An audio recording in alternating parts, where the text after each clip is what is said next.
뜨거운 관심 속에 첫 사자 TV 토론을 마친 대선 후보들, 이제 주말을 맞아서 민심 공략에 힘쓰고 있습니다. 더불어민주당 이재명 후보는 부산과 울산, 경남 지역을 찾았고요. 국민의힘 윤석열 후보는 오늘 제주에 이어서 내일 광주를 찾습니다. 주말 대선 전국 복귀왕 더불어민주당 선대위 대변인 이두화 국민의힘 법률지원단 부단장 두 분과 진단해 보겠습니다. 두 분 안녕하십니까? 안녕하십니까? 네, 이제 대선이 한 달 정도 남았습니다. 주말도 이제 몇 번 안 남았는데 그래서 그런지 주말 일정에 더 신경을 쓰는 거 아닌가 이런 생각이 들기도 했습니다. 우선 주말 일정 관련해서 좀 짚어볼게요. 이재명 후보 같은 경우에는 부울경 지역을 방문하는데 마지막 방문지가 봉하마을입니다. 네, 어떤 일정이 예정돼 있습니까? 우선은 이제 그동안 쭉 진행해왔던 민생행보의 일환이다. 거기에서 이제 부산, 울산, 경남이 차지하고 있는 어떤 중요성, 우리가 수도권 1극인데 부산이 2극의 핵심으로서 역할을 하면서 동시에 부울경 메가시티를 각 광역 세 도시가 함께 추진을 해왔었기 때문에 부울경 메가시티를 함께 완성하는 데 도움을 드리겠다라는 것이고, 여기에서 부울경 전체를 1시간 주요 도시들의 1시간 생활권을 만들기 위한 광역도시, 광역철도를 놓겠다. 뭐 이런 말씀도 있고, 그리고 울산 같은 경우는 우리가 이제 부생수소라고 하죠. 부생수소, 그레이수소, 뭐 블루수소 이것이 생산되는 건데 여기에 최대만이 생산이 가능한 것이기 때문에 수소에너지 산업단지로 특화시킨다. 뭐 이런 계획들과 더불어서 가덕도 신공항이나 그리고 부산에서 현재 유치하려고 하는 부산 엑스포라든지 뭐 이런 것들에 대해서 전체적으로 공약 발표를 하면서 부산이 과거에 서울과 부산 이극 체제 중심으로 역할을 했던 것처럼 부울경 메가시티가 수도권에 이은 또 하나의 그 대한민국의 극 중심으로 존재할 수 있도록 지원을 하겠다라는 그런 약속을 함께 하면서 동시에 PK 지역 그러면 우리 노무현 대통령의 고향 아니시겠습니까? 그래서 상징적으로 거기에 인사를 드리고 민주정부 사기를 반드시 만들겠습니다라는 약속을 하고 오는 것 같습니다. 그래서 노무현 대통령께서 정말로 억울하게 정치적 보복과 탄압을 받으시면서 결국은 돌아가셨는데, 그런 안타까움을 다시 우리 정치에서 반복되지 않게끔 하기 위해서 반드시 정권 재창출하겠습니다라는 약속의 의미로 인사를 드리러 가는 겁니다. 네, 봉하마을 방문하시는 걸 두고서 이제 방문하는 걸 두고 친노 지지층 결집을 끌어내기 위한 거 아니냐 이런 분석도 나오고 있는데, 이재명 후보 행보를 잘 보면은 현재 정부와 좀 거리를 두다가도 또 친노 친문 지지층의 결집을 호소하기도 하고요. 한 가지 입장을 좀 결정하기가, 한 가지 입장만을 보여주기가 좀 어려운 상황이지 않나 이런 생각이 들기도 하고. 그것은 당연합니다. 그러니까 지지하시는 분들은 노무현 대통령을 지지하시고 그분을 정말 안타깝게 기억하시는 분들, 그분들이 문재인 대통령을 지지했고, 그리고 문재인 대통령을 지지하시는 대부분의 분들이 또 이재명 후보를 지지를 하고 계십니다. 그래서 이 지지를 하시는 분들의 뜻을 모으고 동시에 문재인 정부 지난 5년의 과정에서 잘한 것도 많지만 또 안타까운 뭐 부족한 부분도 있지 않습니까? 예를 들면 부동산 정책의 시장 실패라든지 이런 것들에 대해서는 다른 방식으로 대응하겠습니다라는 방식으로 정책적 차별화를 하는 것이고, 맥락은 외교 안보 분야부터 시작해서 맥락은 전혀 다르지 않다. 그런 의미에서 보면 정책적 차별화지만 결국은 우리나라의 민주주의의 전통과 그리고 앞으로도 대한민국의 민주주의가 더 깊어지는 것을 원하시는 그런 그 국민들과 함께 간다라는 것으로 이해를 해주시면 될 것 같습니다. 네, 알겠습니다. 윤석열 후보는 제주 방문했는데 내일 광주 방문하지 않습니까? 최근에 그 국민의힘 선대본의 행보를 보면은 좀 호남 지역에 특별히 신경을 쓰는 것 같기도 하고요. 어떻습니까? 이번 선거에서 사실 그 윤석열 후보가 보면 지금 선거운동 과정, 그러니까 아직 예비 후보지만요. 근데 본선 시작되기 전에 지금 이 과정을 보면요. 지지율이, 호남 지역의 지지율이 상당히 많이 나옵니다. 그 전에 어떤 후보보다 많이 나오고요. 특히 젊은 세대, 호남 지역 유권자 중에 뭐 2030 세대의 특정에서 좀 보면 그 지지율이 어떤 때 뭐 이재명 후보보다 높은 그 수치도 있거든요. 그래서 이런 부분 의미를 두고요. 그래서 이 호남 지역에도 계속 공을 들여야 된다. 그리고 유권자들을 설득하기 위해서 노력하겠다. 이런 진정성을 보이기 위해서 호남도 여러 차례 방문하고 호남 지역 공약도 계속 발표를 하고, 그리고 또 이제 진정성을 보여주는 모습 중에 하나가 손편지를 써서 호남 지역 가구에 하나씩 한 가구씩 다 배달이 되고 있을 텐데요. 거의 다 배달이 됐을 겁니다. 1월 27일부터 배달되는 걸로 저는 알고 있는데요. 공식 선거운동 기간 전에 예비 후보 시절에는 전체 유권자의 10%에 대해서만 공보물을 보낼 수가 있거든요. 근데 그 전체 그 공보물을 대부분을 호남 지역에서 이제 올인해서 여기 호남 지역 유권자분들한테 보내고 있습니다. 그래서 저희 선대에 보내도 호남 지역 유권자 중에 편지를 받으신 분이 또 답장을 해주시는 분이 있어요. 그래요? 본인도 계속 호남에서 몇 대째 살고 있고 초중고 뭐 대학까지 학교를 나왔고 뭐 이렇게 얘기를 하시면서 부친도 5.18 운동을 하신 분이다 이러면서 저희를 지지한다고 글도 써보내주시고 이래서 저희 보람이 좀 있는데, 그래서 이 부분에 대해서 호남도 다시 한번 또 가고 싶어 하셨거든요, 신년에. 그래서 제주는 가서 이제 4.3 그 평화공원 참배하시고요. 그 해군기지, 강정기지를 가셔서 노무현 대통령 말씀하셨는데, 사실 스스로 평화를 지킬 능력이 없으면 평화를 유지할 수 없다고 노무현 대통령이 결단을 내리셔서 강정기지를 만든 거잖아요. 그래서 그 부분 의미도 되새기고 하면서 그 강정기지도 가고 4.3 그 명예 회복을 위해서 또 제주도에 또 더 나은 삶을 위한 공약도 하시고 호남도 또 방문을 하십니다. 지난번에 광주 방문했을 때는 제대로 참배하지 못하는 모습을 보이기도 했는데 이번엔 좀 다를 것 같나요? 어떻습니까? 계속해서 그런 부분은 저는 진정성을 보여야 된다고 생각하고요. 후보가 윤석열 후보의 입장도 그 광주 시민들이 받아들일 수 있는 모습만큼, 그리고 그만큼 계속해서 노력을 하셔야 된다고 생각을 할 겁니다. 그래서 이번에도 또 계속 참배하려고 노력하실 테고, 또 시민들 되도록이면 많이 만나 뵙고 허락하는 한 많이 만나 뵙고 또 이 진심을 전하기 위해서 노력을 하실 텐데요. 지금 또 코로나 상황이 참 이래서 저희뿐만 아니라 아마 이재명 후보께서도 허락하는 한, 그러니까 방역법이 허락하는 한 만나실 수밖에 없는 그런 안타까움이 있습니다. 네, 알겠습니다. TV 토론 얘기도 좀 해보겠습니다. 많은 관심을 받았는데 이제 토론회 이후에 각 당에서 우리 후보가 잘했다 이런 얘기는 참 많이 하지 않았습니까? 그러니까 오늘은 좀 질문을 다르게 해볼게요. 예, 이제 8일 날 또 다자 토론이 예정되어 있는데 이때는 이런 건 좀 꼭 고쳤으면 좋겠다. 예, 뭐가 있습니까? 우선은 지난번 토론회를 우리 국민들이 얼마나 기다렸나가 확인되는 것이 시청률이 약 37% 정도 나왔다고 하지 않습니까? 그래서 우리 국민들이 정말 네거티브 서로 흠집만 내는 이런 선거가 아니라 후보들의 얼마나 준비가 됐는지 그 자질을 검증할 수 있는 첫 번째 무대였었기 때문에 많은 분들이 관심 갖고 보신 것 같아요. 그래서 뭐 앞으로 법정 그 토론 이외에 이제 2월 8일뿐만 아니라 1대1 토론도 좀 했으면 하는 기대들을 우리 국민들은 갖고 있을 것 같아서 반응도 많았을 것 같은데 좀 이것 좀 고쳤으면 좋겠다 이런 네. 반응 없었습니까? 아무튼 그런 저 기대와 더불어서 우리 후보께서 토론을 할 때 좀 수준 높은 언어를 구사를 하셔서 후보들과 1대1 토론이면 사실 상관이 없어요. 그런데 이제 우리 국민들께 표현을 할 때는 조금 설명을 같이 하면서 토론을 하셨으면 하는 것과, 또 하나는 우리 후보는 워낙 그 경험이 많기 때문에 자신감이 있는데 그 지나친 자신감이 혹시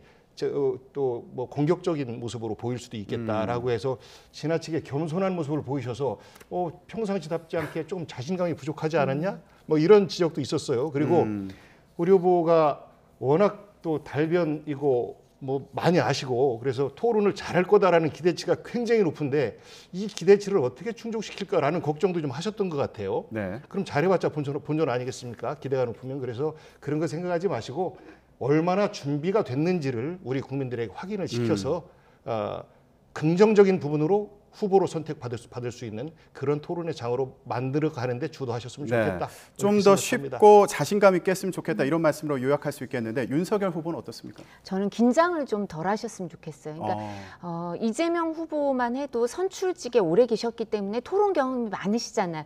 우리 복 대변인께서도 잘 아시겠지만 시장을 나오시더라도 그 지역에서 또 토론회도 하고 하니까 그 토론의 경험이 많으신데, 우리 후보는 보통 저희가 이제 사석에서 뵈면 달변가라고 말씀을 드리는데, 그런데 토론회 경험이 없으셔서 사실 이제 경선 과정에 첫 토론회를 제가 수행해서 갔었는데 물은 언제 먹는 거냐고 물어보시더라고요. 진짜요? 그러니까 그거조차 잘 모르시는 거예요. 토론 중간에. 네, 그러니까 딴 분들은 물을 드셨는데 본인은 물을 못 드셨다고, 첫 토론회에서.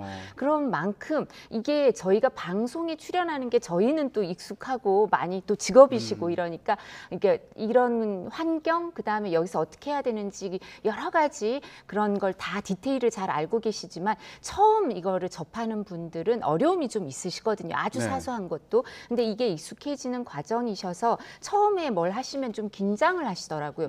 그래서 주택 청약 이런 부분도 분명히 알고 계셨거든요. 그래서 제가 듣기로는 알고 계셨는데 그래서 이런 부분은 좀 긴장해서 혼동하고 이런 부분이 좀 있으셔서 그런 긴장을 좀 덜 하셨으면 네. 좋겠다라는 말씀을 드리고 싶고요. 근데 한번 하시고 나니까 또 이제 경선 과정에서도 저희가 16번 토론을 해서 처음에 물도 못 드셨지만 그다음에 익숙해지신 것처럼 아마 본선 토론도 한번 하시고 익숙해지시는 것 같고요. 아마 이재명 후보 측에서도 아쉬움이 있다고 말씀하셨는데 그것처럼 후보들이 다 첫 번째 토론회는 좀 탐색전이었던 것 같아요. 그래서 다음 토론회부터는 좀 탐색이 끝나셔서 좀 더 다들 본인 실력들을 더 보여주시지 않을까 싶습니다. 네. 자, 이런 부분이 이제 다음 토론에서는 좀 개선이 돼서 나올지 이것도 궁금한 상황인데 다른 후보들 얘기도 좀 해보겠습니다. 안철수 후보나 심상정 후보에 대해서는 어떻게 보셨어요? 두 분 다 무난하셨다는 생각을 합니다. 그리고 안철수 후보 같은 경우는 국민연금 개혁을 우리 후보들이 함께 약속하는 선언을 하자라는 약속까지 끌어내셔서 그래도 제일 큰 성과를 가져가신 것 아닌가라고 생각을 했는데 어느 후보께서 그럼 당장 내일이라도 합시다라고 했으면 바로 그 다음 날 모여서 선언합시다라고 제안을 해야 되는데 그런 부분에 있어서의 아쉬움이 있어요. 그럼 얼마나 좋겠습니까? 그러니까 우리 국민들이 말을 하더니 지키네라고 우리 대선 후보들이 4명 다 대통령 후보로서 자격 있는 사람이래라고 희망을 가졌을 텐데 그쪽에서 제안이 안 오니까 사실 다른 캠프들도 기다렸을 거예요. 그런 부분에 좀 아쉬움이 있고 심상정 후보 정책적으로 열심히 하셨는데 사실 두 분 다 이재명 후보나 윤석열 후보나 치우치지 않고 동시에 같이 공격을 했어요. 근데 심상정 후보 같은 경우는 지금 현재 그 정의당의 정체성이 뭐냐, 미래 어떻게 갈 거냐라는 것에 대해서 많은 사람들이 걱정을 합니다. 특히 민주당을 지지하고 있지만 정의당의 발전을 바라는 많은 민주당 지지자들이 있어요. 이 사람들이 정의당이 좀 방향을 잘 잡았으면 하는 걱정을 하는데 저는 심상정 후보가 이번 대선에서 몇 %의 득표를 하느냐가 문제가 아니고 정의당이 우리 사회에서 진보 정당으로서의 존재 가치가 있다라는 것을 부각시켜내야 되는데 그런 부분에 있어서의 약간의 아쉬움이 있지 않나라는 생각을 좀 했습니다. 네. 안철수 후보 같은 경우는 양자 토론에 앞서서 강력하게 반대하지 않았습니까? 다자 토론을 해야 된다고 주장을 해왔는데 국민의힘에서는 막상 토론했더니 그냥 기대했던 만큼 하셨다. 이게 칭찬으로 들리진 않더라고요. 이준석 대표가 이렇게 평가를 했던데요. 근데 이준석 대표의 개인적인 평가이실 거고요. 이제 각자 평가는 다르겠죠. 이제 토론을 보고 느낌은 다를 텐데 그게 항상 저희가 이제 기대치가 있기 때문에 기대치와 비교한다 이런 말씀을 드릴 수밖에 없고요. 안철수 후보만 해도 이제 정치에 들어오신 지 한 10년 되셨죠. 그리고 대선에 출마 경험도 있으시고 이러니까 토론도 여러 번 해보시고 하니까 저는 토론의 내용을 보고는 그렇게 10년의 세월이 담겨 있구나 이런 생각을 했지만 토론의 이제 태도나 약간 토론의 이런 모습을 봤을 때는 아직 조금 어색해 보이시거든요. 익숙지 않은 부분이 있으시니까 이런 평가도 나오는 거 아닌가 한데 아마 국민들께서는 태도도 보고 내용도 보고 다 보실 거니까요. 이제 각자가 판단하시지 않을까 싶고요. 그리고 이제 사자 토론도 이재명 후보도 또 다른 후보들도 다 자료 많이 갖고 오셨더라고요. 앞서 양자 토론에서는 이제 자료 문제로 충돌이 있었는데요. 이제 2월 8일 날 또 다자 토론이 있으니까 이때 어떤 또 공방을 벌일지 주목되는 상황입니다. 그런데 이번 토론회에서 또 화제가 됐던 단어가 있습니다. 앞서 이두아 부단장께서 말씀하셨던 것처럼 아리백이라는 용어를 둘러싸고요. 공방이 이어지고 있습니다. 무슨 얘기인지 들어보고 오겠습니다. 네, 이걸 우리 국민들께서 일상적인 삶 속에서 모르는 건 있을 수 있지만 이 전환 시대에 국가 경제를 설계해야 되는 입장에서 이걸 모른다는 건 저는 상상하기가 좀 어려웠습니다. 네, 이번 토론회 이후에 인터넷창에 단어 검색해 보신 분들도 많이 계시더라고요. 아리백이라는 단어도 그렇고 EU 텍소노미 이런 단어도 있었는데 일단 이재명 후보가 윤석열 후보에게 질문하는 과정에서 나왔는데 윤석열 후보가 이제 모르는 단어들이 있었던 거죠. 이재명 후보 입장에서는 아니 리더가 될 사람인데 이런 거 모르면 되냐, 꼭 알아야 된다 이런 입장이거든요.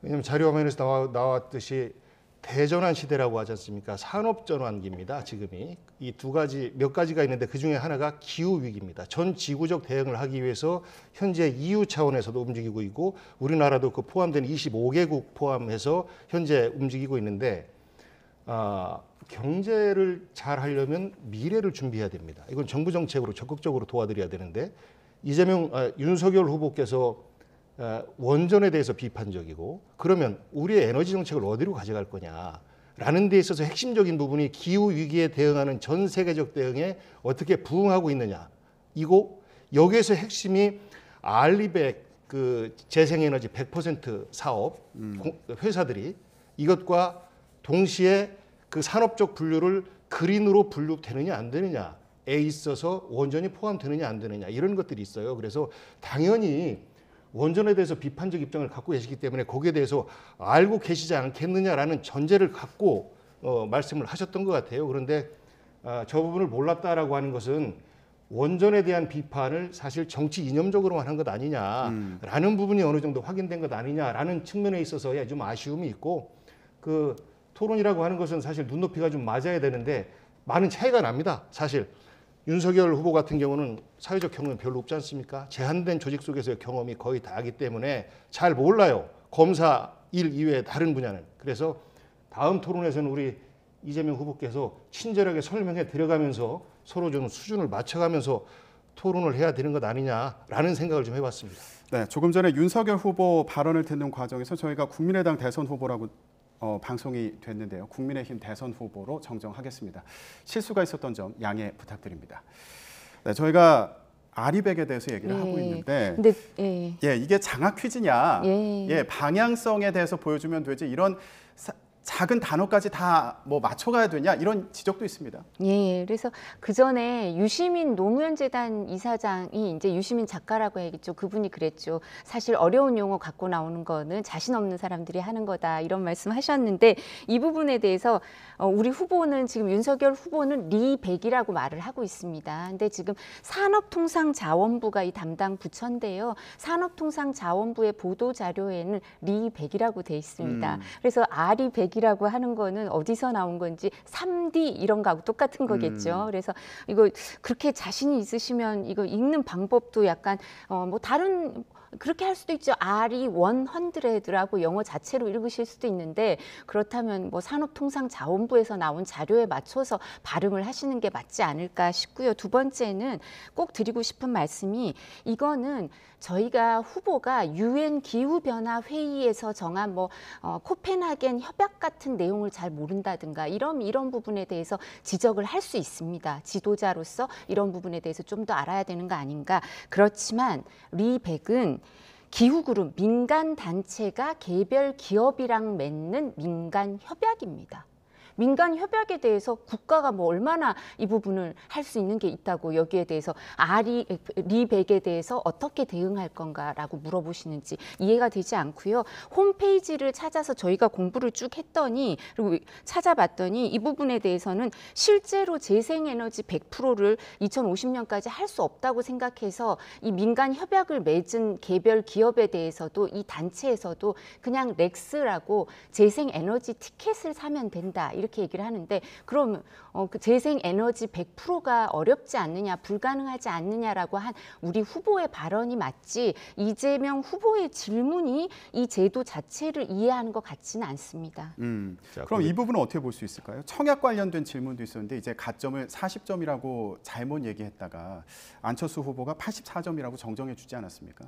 저는 제가 알기로는 이 부분은 좀 알고 계셨거든요. 근데 좀 제가 아까 긴장을 해서 혼동하신 게 아닌가. 그러니까 이준석 대표는 그 이렇게 후보의 그 공무원 생활, 독신 생활, 관사 생활을 하다가 결혼하면서 이제 부인의 주택에 들어가서 살고 하니까 이런 부분을 잘 모르셔서 그런 거 아닌가. 이제는 확실히 아시게 되셨을 거다라고 말씀을 하시는데 저희가 알기로는 명확하게 알고 계셨는데 좀 긴장하셔서 혼동한 게 아니신가 싶습니다. 네, 하실 말씀 있으세요? 그런 부분에 대해서 이제 두 가지입니다. 하나는 이제 R200, R100 또 이후 텍소노미 이 부분은 우리 국가가 가야 될 큰 방향입니다. 이 부분에 대한 준비도 덜 돼 있는 것이고, 그리고 서민의 가려운 부분, 불편한 부분을 긁어줘야 되는데 서민의 불편한 생활을 전혀 모르시는 분이다. 그리고 지난번에 집이 없어서 청약통장 안 갖고 있다라는 그런 어이없는 말씀을 하셔서 사실 웃음거리가 됐지 않습니까? 그런데도 이 점수가 헷갈린다? 물론 뭐 그 긴장된 자리이기 때문에 헷갈린다라고 이해할 수는 있겠으나 그것이 본인의 생활이었으면 모를 리도 없고 또 헷갈릴 수도 없습니다. 그래서 서민들의 불편한 부분도 이해를 못 하시는 것 아닌가라는 걱정을 살 수가 있어요. 그래서 네. 이 두 가지의 걱정을 덜어드리는 것이 해소하는 것이 저는 윤석열 후보의 숙제 아닌가 싶습니다. 네, 제가 알겠습니다. 조금 보충 설명을 드리자면 지금 이제 갑질, 공무원의 공직 갑질 이런 얘기를 듣고 계시는 입장에서 그리고 로션도 H 로션 이런 거 쓰시던데 서민 이렇게 운운하시기에는 이재명 후보나 그 배우자가 좀 국민들이 공감을 별로 못 하시지 않을까 서로 싶습니다. 인정할 부분은 인정하고 또 비판할 부분은 비판하고 했으면 좋겠어요. 이슈를 그렇게 덮는 것은 저는 바른 태도는 아닌 것 알겠습니다. 같습니다. 예, 대선 토론에서 나왔던 그 논란과 관련해서 얘기를 하고 있는 과정이고요. 그런데 이번 대선에서요, 이 이슈도 관심을 모았습니다. 치열한 신경전이 오갔던 현장 발언 직접 들어보고 오겠습니다. 그 지난번 법정에서도 그 김만배 씨가 이 설계는 시장의 지시 방침에 따른 것이라고 이제 했는데요. 이렇게 설계를 했다는 것 자체가 이게 문제 있는 거 아닙니까? 그분들이 우리 윤 후보님 보고 내가 한마디만 하면 윤 후보 죽는다 이렇게 얘기하잖아요. 저는 이익을 본 일이 없어요. 네, 그렇습니다. 근데 윤 후보님은 부친의 집을 그 관련자들이 사줬지 않습니까? 네, 대장동 의혹과 관련된 공방도 있었는데 윤석열 후보가 이제 검사 출신이니까 뭔가 더 날카롭게 접근하지 않겠느냐 이런 기대도 있었던 것으로 보이는데 지금 토론회를 보면 이전에 많이 봤던 모습 같다 이런 좀 평론도 있어 보입니다. 우선 이재명 후보는 그냥 이렇게 답변이 질문이 달라져도 답변이 똑같으시더라고요. 민간 개발을 하려고 하는 거를 공공 개발을 좀 넣었다. 그리고 내가 노력한 부분이 있다 이렇게 얘기를 하시니까 저희가 이전에 본 모습이라고 생각을 하기가 더 쉬운 것 같고요. 또 하나는 저는 이제 우리 후보지만 이 부분에 대해서 사실은 심상정 후보가 더 정리를 잘한 게 아닌가 이 생각이 들더라고요. 심상정 후보가 뭐라고 하냐면 대장동에 임대주택 안 지은 걸 지적합니다. 그러니까 이재명 후보가 기초자치단체장은 이거 뭐 할 수 없다. 기초자치단체에서는 이런 취지 얘기를 하시는데 그 당시 성남시 조례에선 임대주택 지을 수 있게 돼 있었고요. 그리고 대장동 할 때 임대주택으로 나갔던 거 민간에 다 판 거 맞고요. 임대주택 안 짓고요. 두 번째 그리고 심상정 후보가 대장동 배임죄인가 아닌가 이걸 묻더라고요. 그리고 그러면 배임죄의 공범이 아니면 투기 세력에게 활용당한 무능한 사람이라는데 둘 중에 어느 건지 선택하세요라고 했는데 답변을 못 하시더라고요. 그러니까 이재명 후보 같은 경우에는 이게 답변이 하나를 정해놓고 계속 같은 답변을 했던 거 아니냐 이런 아쉬움을 지적하는 목소리도 있어요. 왜냐하면 지난 국감 때 사실 지사직을 사퇴를 하면 국감을 안 받아도 되는데 스스로 이 문제를 털겠습니다 해서 국감을 자청해서 이틀을 받았어요. 이틀 동안 사실 대한민국이 그 건으로 해서 떠들썩했었는데 거기에 뭐 조폭 돈까지도 사진 꺼내놓고 가짜뉴스도 나오고 그래서 사실 좀 국민들이 걱정을 했었는데 이게 국감이냐. 근데 그 자리에서 모든 이야기를 다 했어요. 오늘 그때 토론에서 윤석열 후보께서 문제 제기를 하시려면 다른 차원의 말씀을 하시는 게 옳았다. 그리고 저는 이미 대장동이나 또 서로 간에 사실 네거티브라고 규정하고 있는 부분에 대해서 양 당에서 그거는 국민들이 많이 알아요. 새로운 것 아니면 저 자리에서 굳이 목마르게 국민들이 어떤 이야기들을 할까 기다려왔는데 굳이 다 아는 이야기를 다시 꺼내는 게 옳았는가. 여기에 대해서 저는 아쉬워요. 지난 첫 번째 토론에서 첫 번째 하나 아쉬운 거를 꼽자라고 하면 저런 부분에 대해서 저는 다른 저 두 분의 후보께서는 공격을 할 수 있겠다라고 하지만 적어도 윤석열, 이재명 후보께서는 서로에 대한 부정적인 부분에 대한 지적은 조금 자제하시는 게 어떻겠는가라는 좀 생각을 해봤습니다. 네, 알겠습니다. 이번 8일 날 예정된 토론에서는 이 이슈가 다시 등장할지 이것도 한번 보겠습니다. 이번에는 이번 토론에서는 거론되지 않았지만 논란이 확산하고 있는 주제에 대해서 얘기를 해보겠습니다. 이재명 후보의 부인 김혜경 씨 관련한 의혹인데요. 공무원에게 사적인 용무를 지시했다는 의혹이 계속해서 나오고 있는데 일단 국민의힘에서는 수사가 필요하다 이래서 고발한 상황이죠. 네. 이재명 후보를 포함해서 김혜경 씨까지요. 예, 지금 지난 12월 27일 날 이재명 후보, 김혜경 씨 그리고 배 씨 이 세 분에 대해서 세 사람에 대해서 직권남용, 권리행사 방해, 국고 손실죄로 고발을 했고요. 또 이어서 2월 3일인가요? 그리고 2월 3일 날 뭐 의료법 위반, 국고 손실 그리고 직권남용, 업무 방해 또 여러 가지 강요죄 뭐 이런 걸로 또 허위 공문서 작성으로 의사까지 포함해서 이 고발을 다 했습니다. 그런데 사실상 12월 27일 날 고발한 것도 고발인 조사는 하고 피고발인 소환을 안 하시더라고요. 그래서 실제로 저희가 2월 3일 날 고발했지만 그 대선 전에 사실 피고발인 부르지도 않으실 것 같아요. 한 번도. 그래서 뭐 수사가 거의 이루어지지 않을 것 같고요. 경기도 감사가 통상 3개월 걸린다 그러더라고요. 그렇다면 다 퇴직한 사람, 민간인을 상대로 감사가 3개월 안에 끝날 수 없겠죠. 그렇다면 대선 전에 감사 결과도 나올 수가 없어서 오히려 저는 안타까운 게 저희가 사실 이런 걸로 여기서 논란을 일으키지 말고요. 이제 이재명 후보나 김혜경 씨가 이 논란이 되는 지금까지 나온 부분이라도 사비가 아니라 법인카드로 결제했다고 하는데 이재명 후보 측에선 사비로 썼다 이러는 부분이 있지 않습니까? 제수용품이라든가 친인척 명절 선물이라든가 로션 그렇다면 그냥 카드 매출 내역을 카드 내역을 그냥 공개를 하시고요. 이런 부분을 좀 김혜경 씨가 뭘 잘못했는지 어디까지 조력을 받았는지 구체적으로 밝히고 대국민 사과를 하면 오히려 이게 좀 정리가 되지 않을까 싶습니다. 네, 일단 이재명 후보는 감사를 요청한 그런 상황입니다. 네. 그런데 감사를 기다릴 수 있겠느냐 이런 말씀을 해주신 건데요. 어떻게 들으셨습니까? 뭐 기다리자는 못 하겠습니까? 그리고 아까 고발인 조사는 했고 피고발인 조사는 안 했다라고 하시는데 변호사지니까 잘 아시지 않습니까? 일정 정도 시간이 필요한 것을 그러니까 자료를 우선 확보를 하고 그에 근거해서 수사를 해야지 되겠습니까?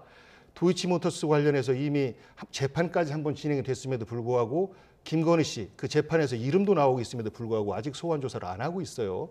굉장히 오래된 사건임에도 불구하고 그런 것처럼 저는 이번 고발이 됐기 때문에 경찰에서도 또 경기도 감사위원회에서도 이거를 어물쩍 못 넘어갑니다. 그래서 결과를 두고 지켜봐 주시고 이제 32일 남았으니까 이 30여일 동안 우리 국민들에게는 조금 더 긍정적인 부분에 대해서 대안 중심으로 대한민국의 미래 중심으로 이야기를 했으면 라는 말씀 드리고 이분이 처음 9개월 동안 근무를 했는데 처음부터 끝까지 다 기록을 했어요. 그리고 나서 퇴직하시고 나서 이것을 차근차근 공개를 합니다. 그것도 사실 우리가 극보수 쪽이라고 하는 유튜브 채널 쪽에 공개를 해서 조금씩 나와요. 이거에 대해서 그 배 팀장이라고 하는 사람도 본인은 텔레그램을 지웠기 때문에 어떤 자료가 있는지 몰라요. 그래서 저희 민주당 입장에서도 도대체 무슨 이야기들이 둘 사이에 오갔는지 모르고 있습니다. 그래서 알고 있다면 속 시원하게 이렇게 내놓겠는데 그분이 문제의식을 갖고 있는 부분이 과연 바른 건지 아니면 엉뚱한 건지 이런 거에 대한 준비도 우리가 할 수 없는 상황이라 사실 눈 감고 대응하는 수밖에 없어요. 그래서 좀 답답해 하실 텐데 저는 이것이 감사와 수사를 통해서 명백하게 밝혀질 것이고 거기에 대해서 상응하는 그러니까 의전과 관련해서 과한 의전을 받은 부분에 대해서는 사과를 분명히 드리고 그리고 그 밖에 법적 처벌이 필요한 부분에 대해서는 피하지 않는다라는 말씀을 드렸기 때문에 그렇게 정리하는 게 좋을 것 같습니다. 제가 조금 보충 설명을 간단히만, 드리자면 그 김건희 대표 관련해서는 이정수 중앙지검장과 김태훈 4차장 검사를 그렇게 못 믿습니까? 그분들이 있는 죄를 덮을 분들이에요. 너무너무 열심히 하고 알겠습니다. 있으니까요. 이게 없으니까 지금까지 소환을 제대로 못하는 거겠죠. 그리고 그 이분에 대해서 제보자와 관련해서 한 말씀만 드리자면 그 내용 녹취록 들어보셨나요? 녹취? 오죽하면 그걸 녹음을 하겠습니까? 그 녹취를 들으면 정말 마음이 너무 아리거든요. 아니 그러니까 김혜경 씨도 마음이 아리다며요. 그러니까 드리는 말씀이고 이것뿐만 아니라 이게 공중파부터 방송이 시작됐습니다. 네, 알겠습니다. 자, 오늘 시간 관계상 여기까지만 말씀을 듣도록 하고요. 오는 8일에 또 토론회가 예정되어 있는데 지금 얘기했던 이런 이슈들이 또 도마 위에 오를지 지켜보도록 하겠습니다. 네, 지금까지 복귀왕 더불어민주당 선대위 대변인 이두화 국민의힘 법률지원단 부단장이었습니다. 두 분 고맙습니다.